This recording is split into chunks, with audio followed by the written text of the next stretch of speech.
Okay, let's go over this readiness review sheet.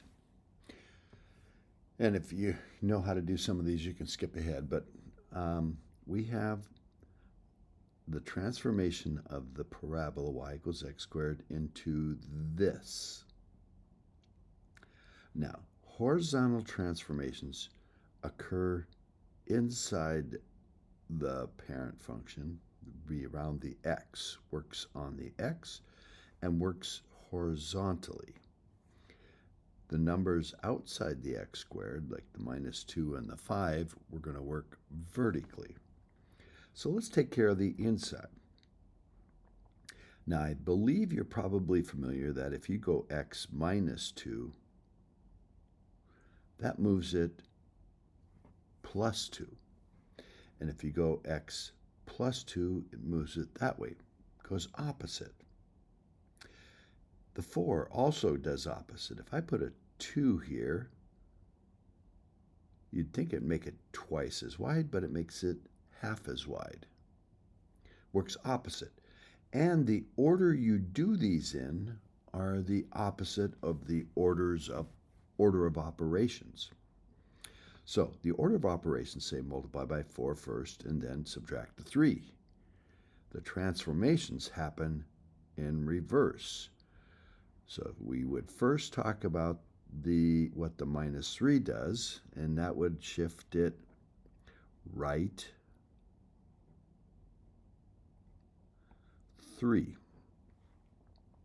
And then the 4 would take effect, and the 4 you think would make it 4 times as wide, but instead it makes the coordinate plane 1/4 as wide.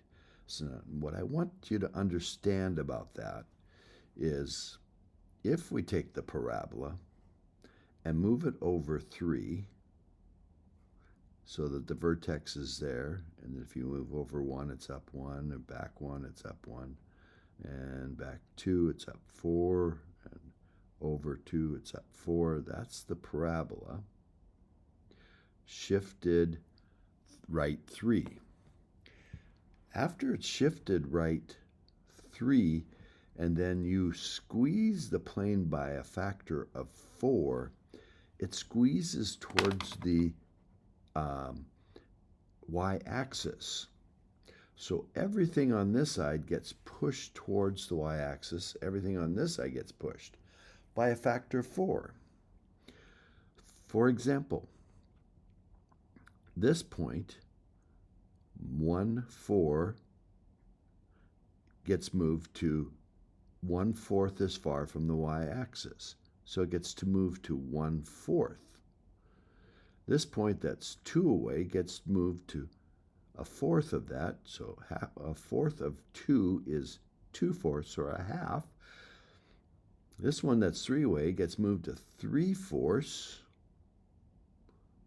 And this one that's 4 away gets moved to 4/4 or 1. So this is all squeezed towards the y-axis. So horizontal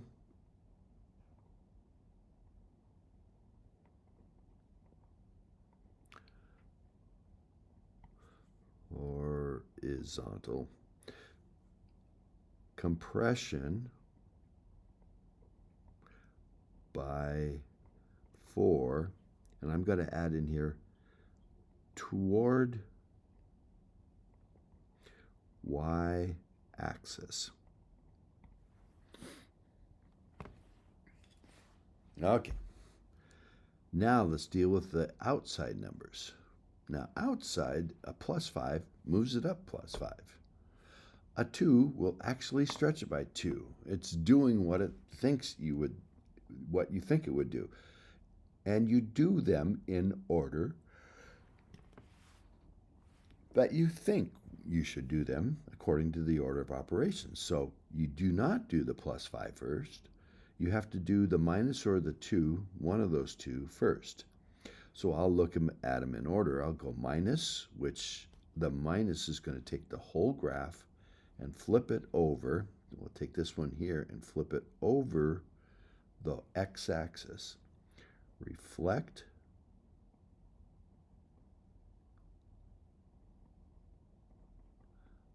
deflection over x-axis.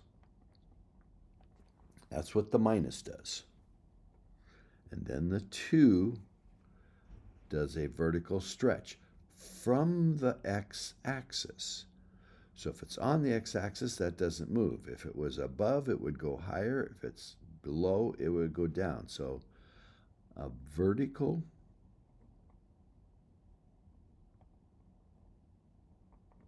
stretch by 2 from x-axis. Everything gets twice as far from the x-axis as it was. And third, we have up 5. Shift it vertically 5.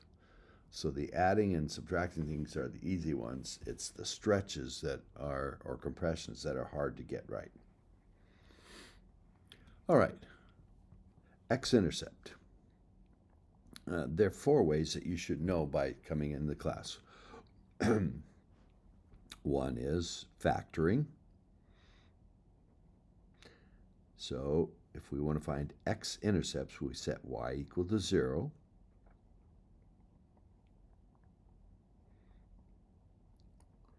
And it does this factor. Let's see. If I do 2x and x, and I've got to come up with 6, so I can do 2 and 3, or 1 and 6. And to come up with 3, it doesn't factor very well. You can try a bunch of things. So factoring is not an easy one. Now, if factoring fails, you can go to completing the square, which some of you may remember, some of you may not. I'll just go through it real quickly. The first thing you do is pull the 2 out of the x terms, which would leave x squared minus 3 halves x. Then you have to add something and subtract something. And then you have the minus 6.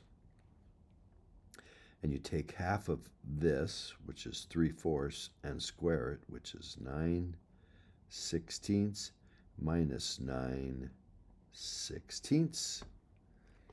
And then these 3 become x minus 3/4, half of that, quantity squared, and that's times a 2. And that takes care of all these. We got to take 2 times that, which makes minus 9/8. And then we have minus 6. So 9/8 is 1 1/8. So we've got 48/8 and 9/8. That's 57/8. So, and that's 0. So to solve for x, we would add 57/8 to both sides.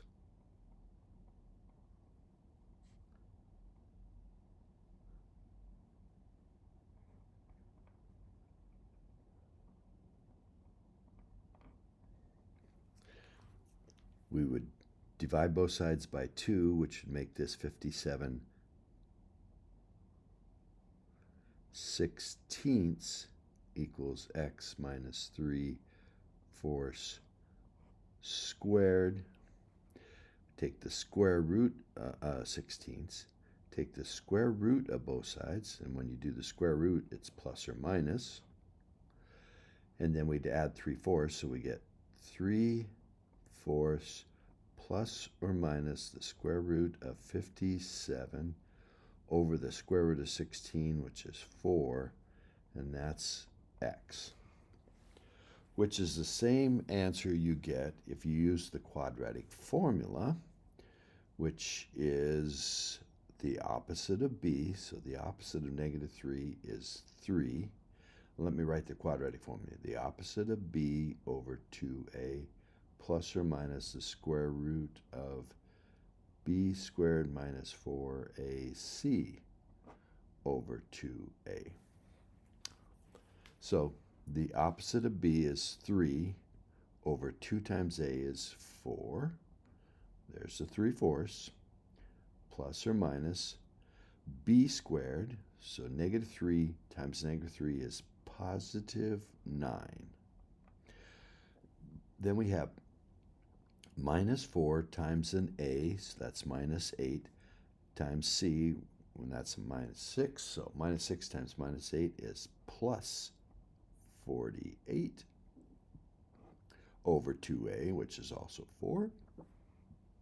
And we get 3/4 plus or minus square root of 57 over 4. And the last way that you should know how to do is on a calculator, graphing it. And you can do this with Desmos, but I'm going to, oh, not that. Second quit. On. Clear. Clear. So I go to the equation and type the equation in. And the equation is 2x squared minus 3x minus 6.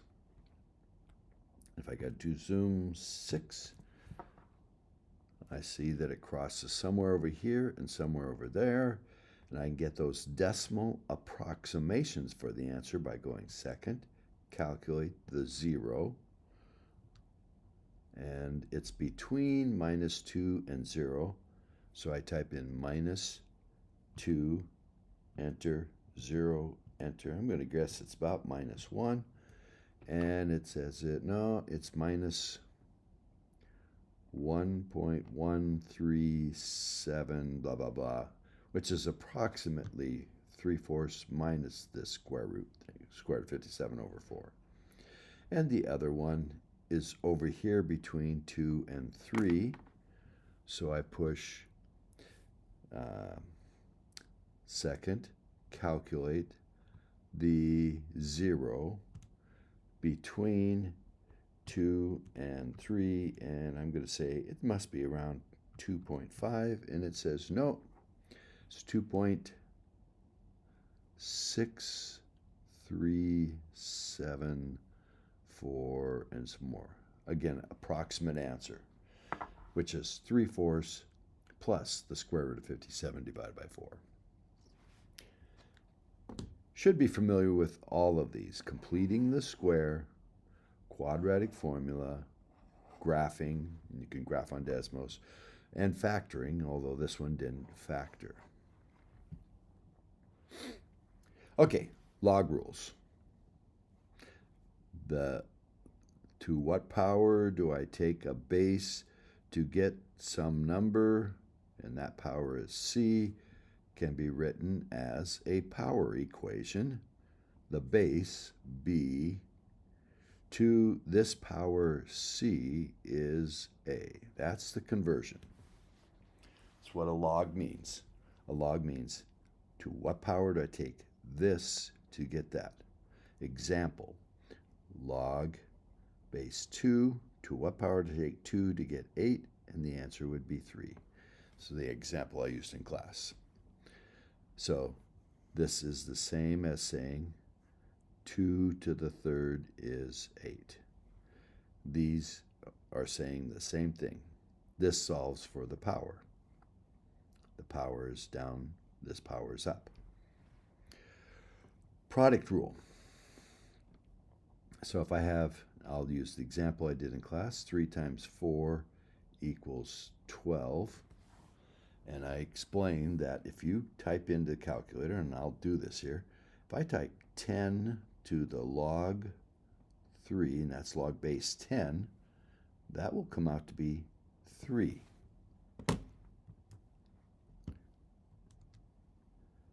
Ten to the power log of 3, calculator says that's a 3. I could also do e to the power natural log of 3, and that is also 3. It's just another way to write 3. So this can be written as 10 to log 3 times 10. 4 is 10. Log 4 equals 10 log 12, but 12 is 3 times 4. And when you multiply, you add the powers. So the log in any base of two numbers multiplied, a times c, turns into being the log of one of them in that base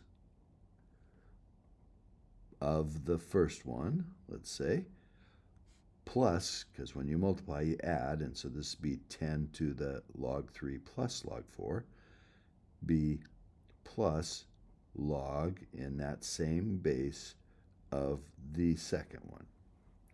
The log of a product is a sum of the logs.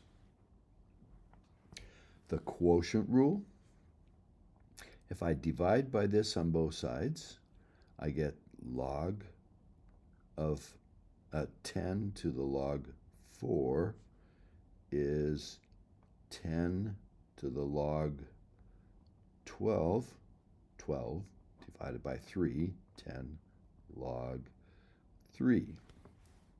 Now when you divide, you subtract the powers.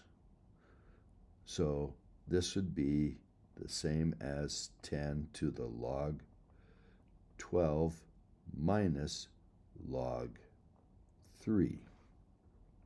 So 10 to the log 4 is 10 to the log of 12 minus log 3. 4 is 12 divided by 3. So the log of two things divided becomes subtraction. Log in any base of, say, a divided by c is the log in that base of the numerator minus the log in that base of the denominator.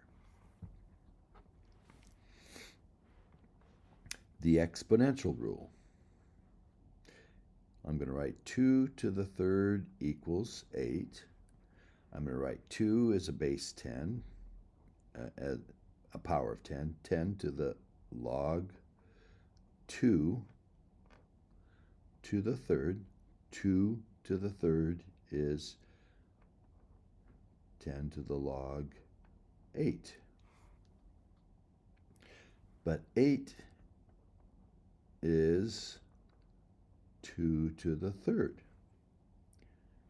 And now when you have 10 to log 2 to the third, you multiply. So 3 log 2 is the same as log of 2 to the third. In other words, if I have log in any base of a to a power, the power can come down times. The power can come down in that base of a. And I can do a change of base. For instance, if I wrote, I'm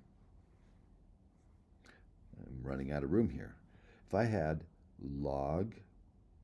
had 2 to the third equals 8, if I wrote this as a log equation, that's log base 2 of 8 equals 3.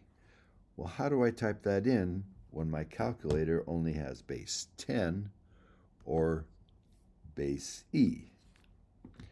Well, if I write this in bases of 10, this is 10 to the log of 2 to the third equals 10 to the log of 8. And the 3 comes down, so 3 log 2, 10 to this power, equals 10 to the log 8. So this equals this, and if I want to solve for 3, this equals that, I would divide by log 2. So 3 is equal to log 8 in base 10 over log 2. But 3 was log of 8 base 2. So this can be written this way. So I have the change of base rule. If I have a log in some base of something, and it's a base I don't care for, I can change it to a base that I like, that might be on the calculator, like 10 or e, and I'd say log in that new base, 10 or e, of a over log in that new base of the base that it was. So if I wanted to find out log 2 of 8 on my calculator, I can go to my calculator and type in log of 8 divided by log 2, and it'll tell me 3. And I could do it in ln. ln 8 divided by ln 2, and that'll say 3. So that's how I can type in when it's not there. Now, there is also in the calculator and on Desmos a log in a different base. Log base 2 of 8, and it'll tell me it's 3. So I can type this in. If I don't have that different base on a calculator, I can type it in that way or that way. Okay. All right. So how do we use these rules to write this as a single log? Well, this is log base 3 of 5, log base 3 of x, but it's times 2 and log base 3 of this. So let's put the 2 back up using this power rule. If it's numbers in front, it can go up as a power. If it's a power, it can come out in front. So I'm going to move the 2 back up here. Call that x squared. Now I have the subtraction of 2 logs, and if I have 2 logs subtracted, it becomes a division. So this becomes log base 3 of 5 divided by x squared plus log base 3 of x plus 2. Now, if I have logs added, that can change into the product of whatever those logs are of. And so that becomes log 3 of this times this.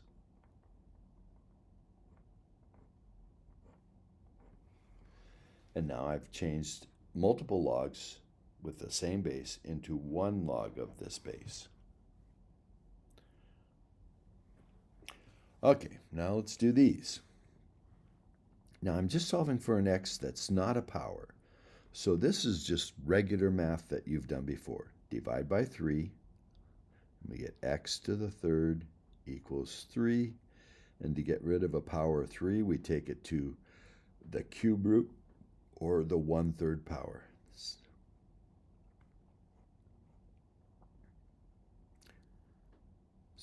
To get rid of a square, we take it to the half power or the square root. So when you multiply, we get 3 times 1/3, which is 1. And we get 3 to the 1/3 power, which is the cube root of 3. Now, some of you may not know that. For example, what's the square root of 9? Let's clear this and go square root of 9, and it'll say 3. But we could also say 9 to the 1 divided by 2, the half power. The half power is the same as the square root. Cube root. What's the cube root? So if I go to math and come down and find cube root of 8. Don't need that. I get 2. But I could also do 8 to the 1/3 power. That also means cube root and gives me 2. Okay? Now x is a power. Now, following what we did here, we could divide the 3 in there and we get 2 to the x equals 3, dividing both sides by 3. Now, how do you solve for a power?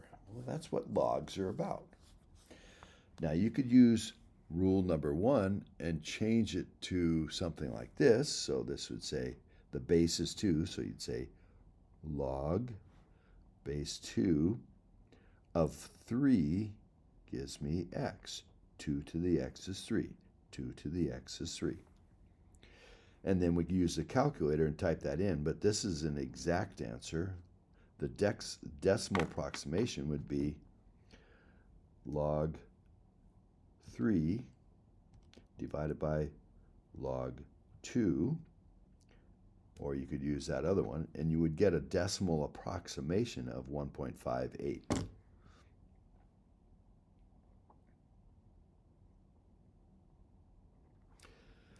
You could also change the 2 to a power of 10. That's 2 to the x equals 10 to the log 3. The x could come down because when you got a power to power, you multiply. And now they're both the same base, so x log 2 equals log 3. So if you divide by log 2,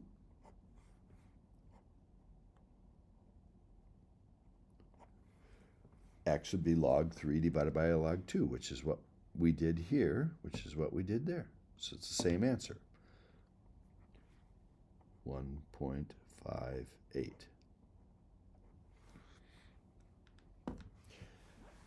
Okay, now I'm going to do this the long way, and then I'm going to use what some of you did that made it a little simpler.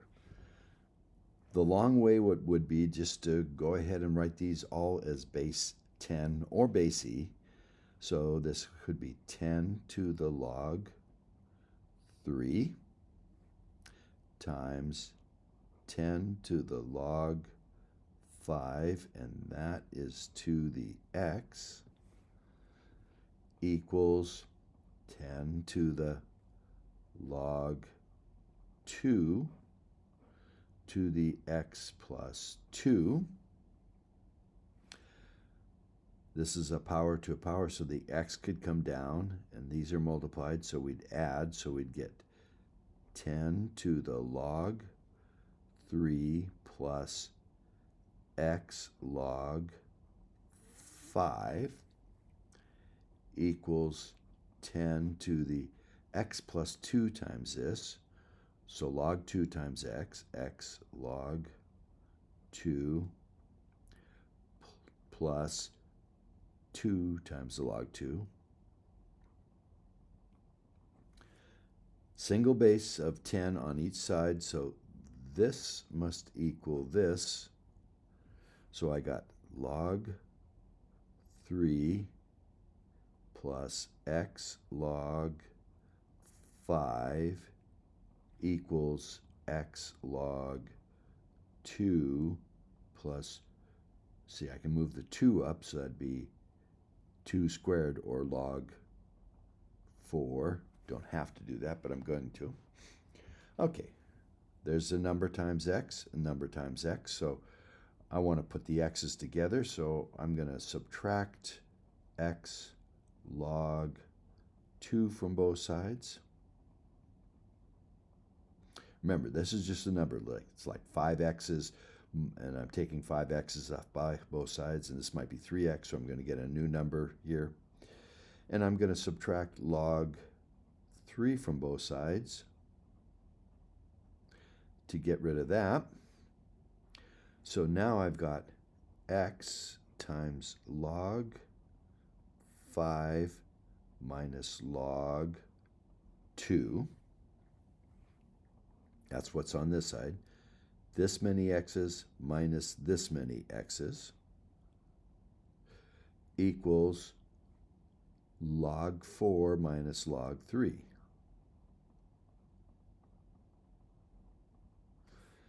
Now, we know from the rule on subtraction up here that that can be just a quotient.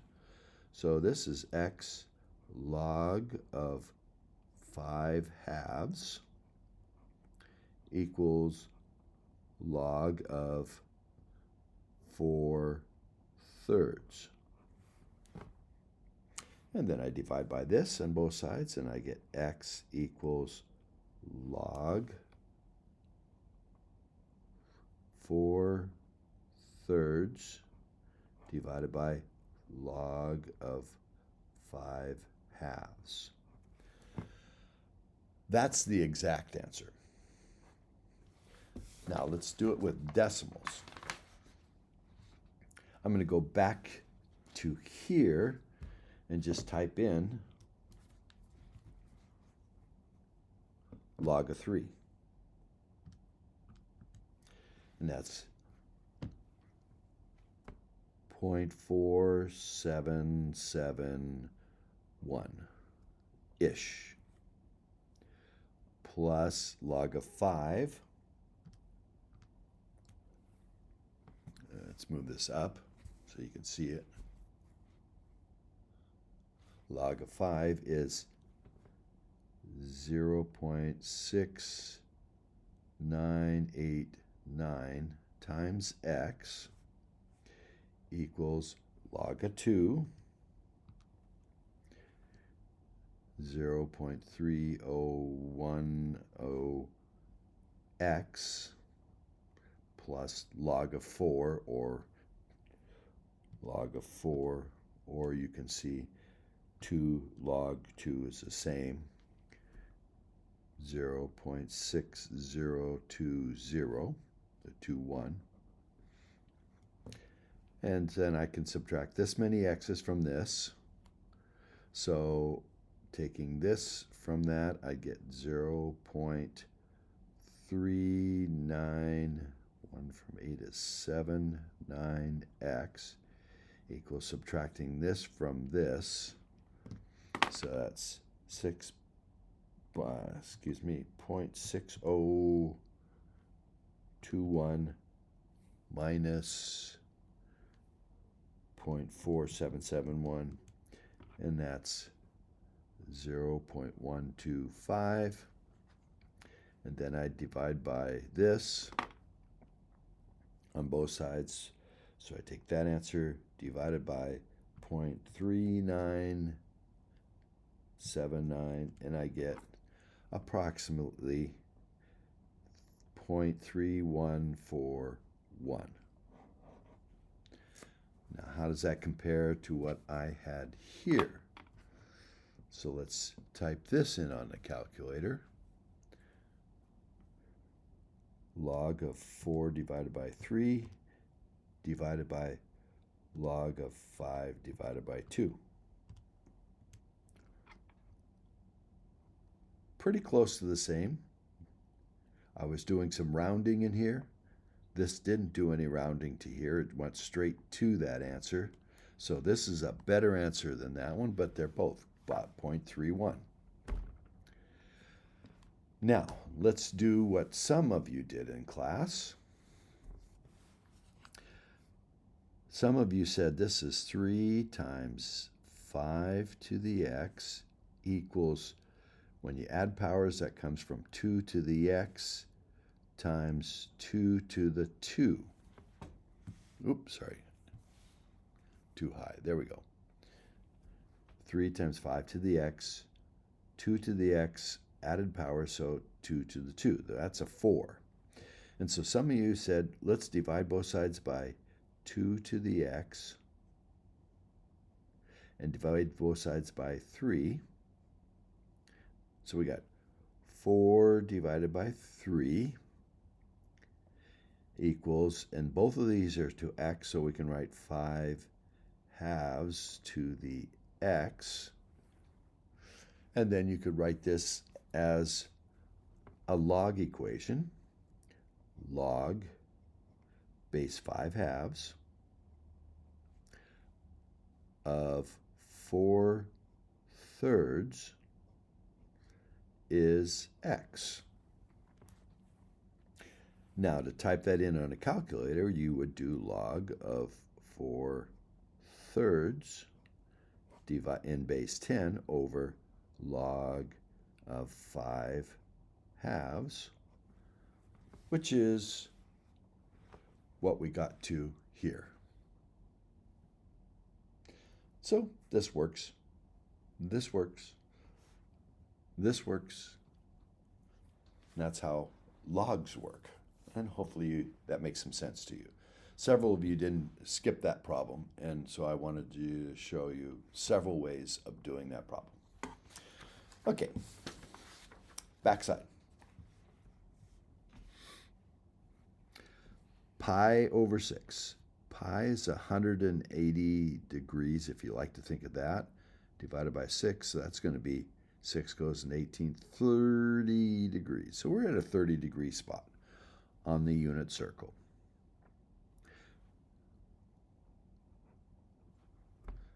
And if you're on the unit circle,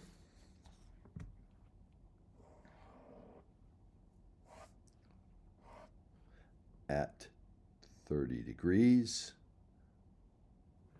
this side, this is the 30-60 triangle, which is half of a equilateral triangle.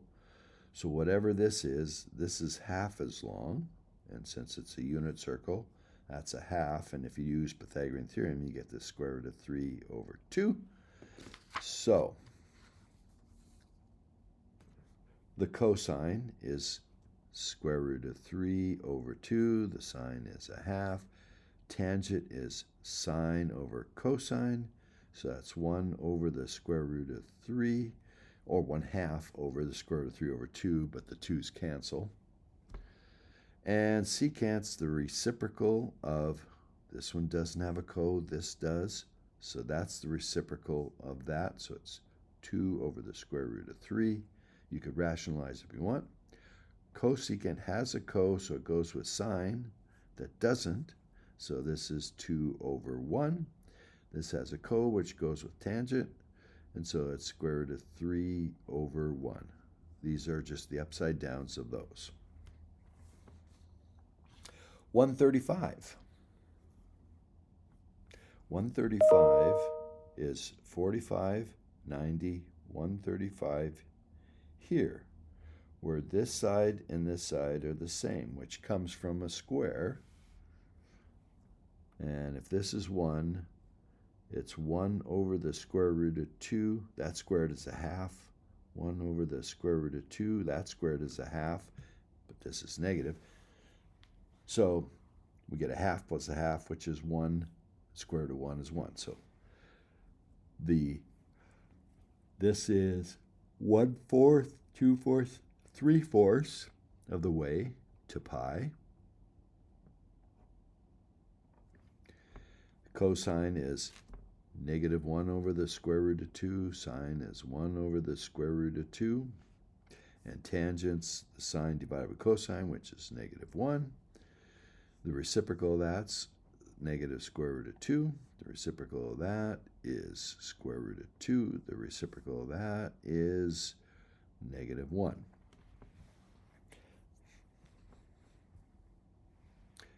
Now, when is the cosine a half?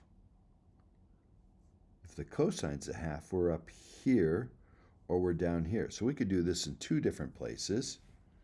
So I'm going to pick one place to do it. I'm just going to take the simple one.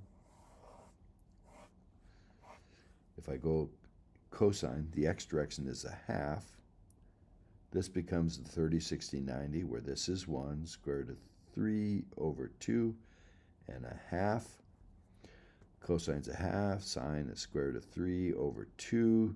Tangent is sine over cosine. The 2's will cancel, and I get square root of 3 over 1. The reciprocal of half is 2. The reciprocal of that's 2 over the square root of 3. You could rationalize it if you want. The reciprocal of 2 over 1 is 1 over 2. Oh, excuse me. Reciprocal of square root of 3 is 1 over the square root of 3. And this is at 60 degrees, or a third of a way to pi.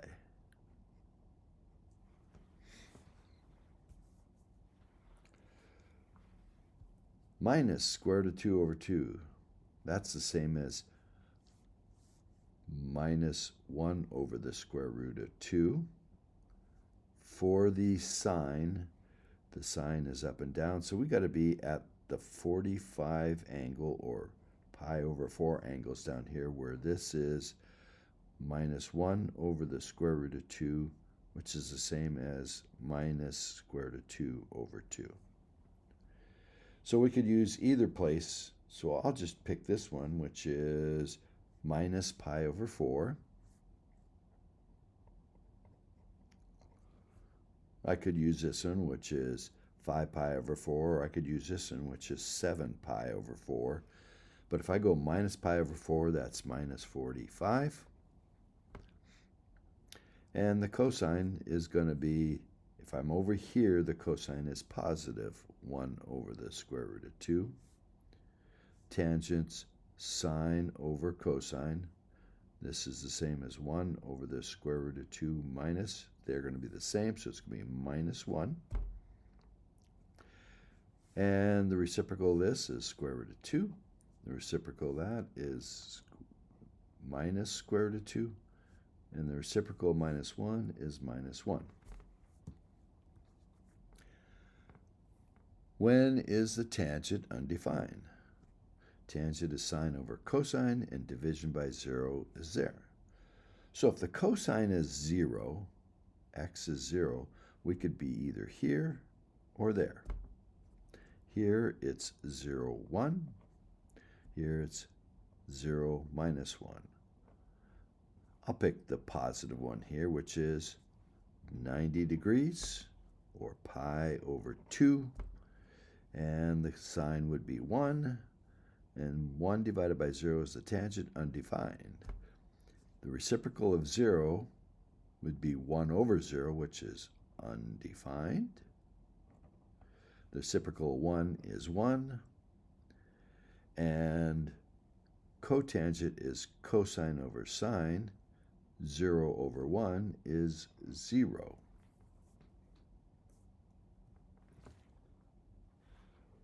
When is the cosecant? Negative 2.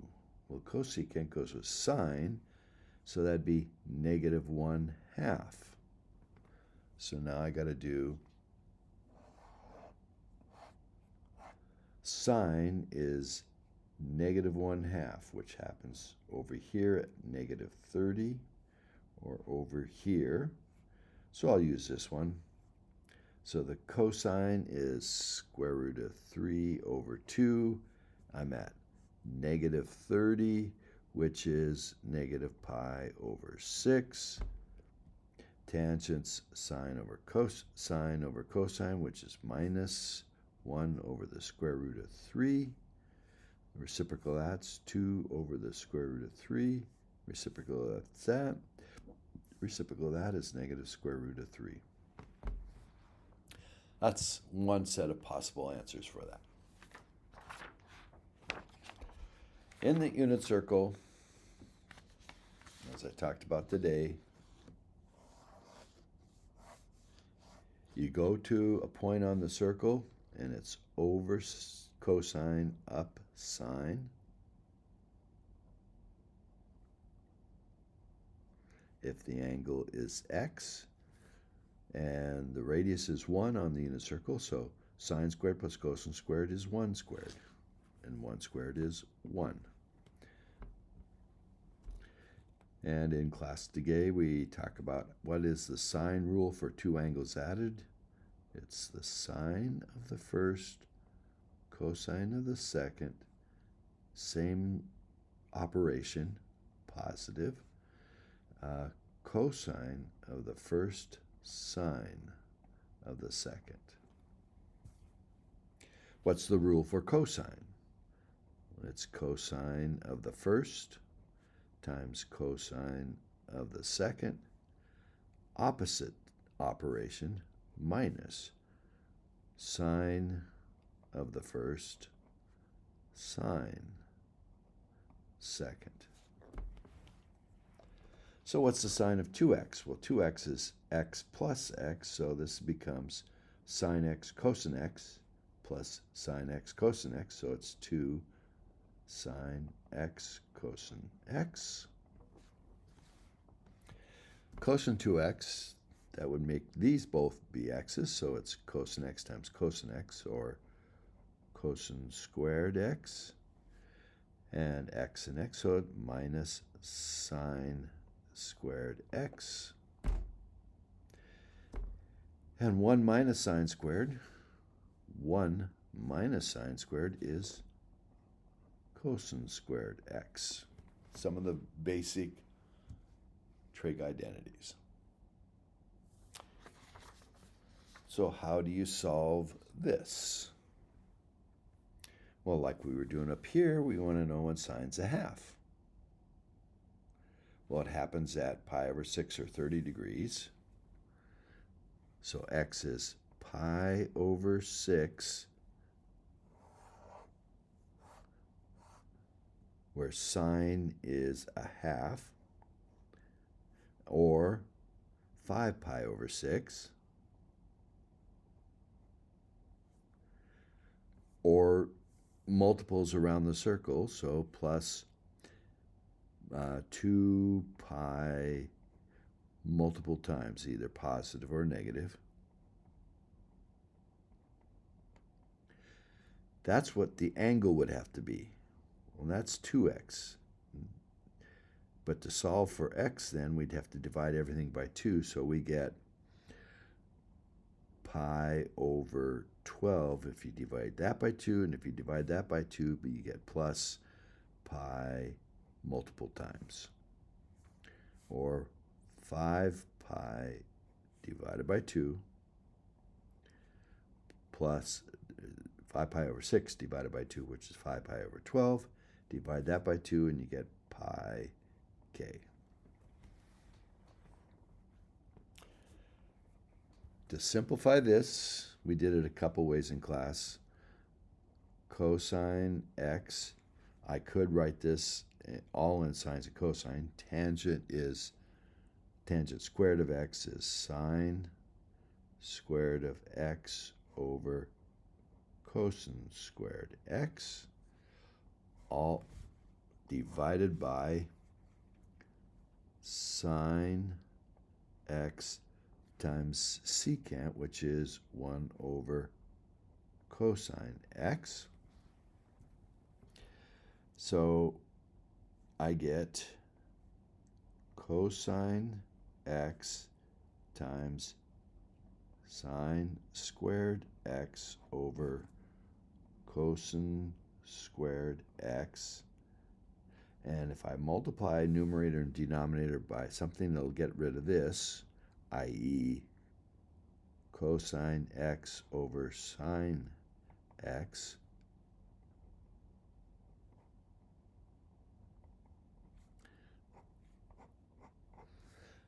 I'd be multiplying by cosine x over sine x. The sine would cancel one of the sines. This cosine and this cosine would cancel all that and leave a 1. So we get sine x. And then some people said, was there a simpler way to do this? Well, sine, this part, this denominator, is sine x over cosine x. That's tangent. So we have cosine x times tangent squared x over this denominator of tangent x. One of the tangents cancel. tangent is sine x over cosine x, and it's times cosine, so these cancel.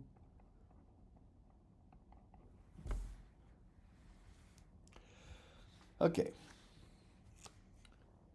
Secant x equals 2.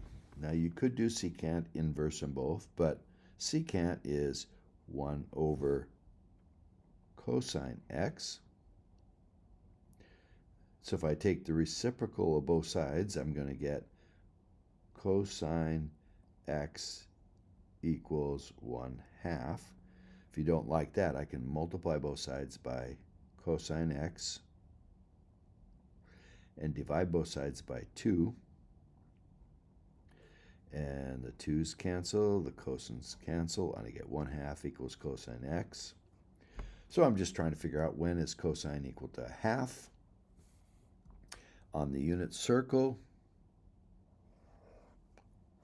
cosine is the x direction, is 1/2, happens at pi over 3 plus 2 pi multiples. Or it also is here, which is either 1/3, 2/3, 3/3, 4/3, 5/3, 5 pi over 3. I could do either 5 pi over 3 or minus pi over 3 plus 2k pi k. So I could have just written plus or minus pi over 3 plus 2k pi. Okay. Well, this saying, when is the cosine 1/2? Same answer. Now, if this was a capital C, then I would only give one answer, the pi over 3, in the first quadrant. But this wasn't a capital C, so I should be giving all of those answers. And finally, graph this. Well, we need to see that the amplitude is 2.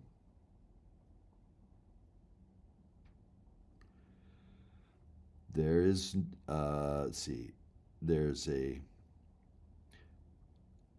horizontal phase. Let's see, what do we do here? This has a 0.5 times it, which changes the period.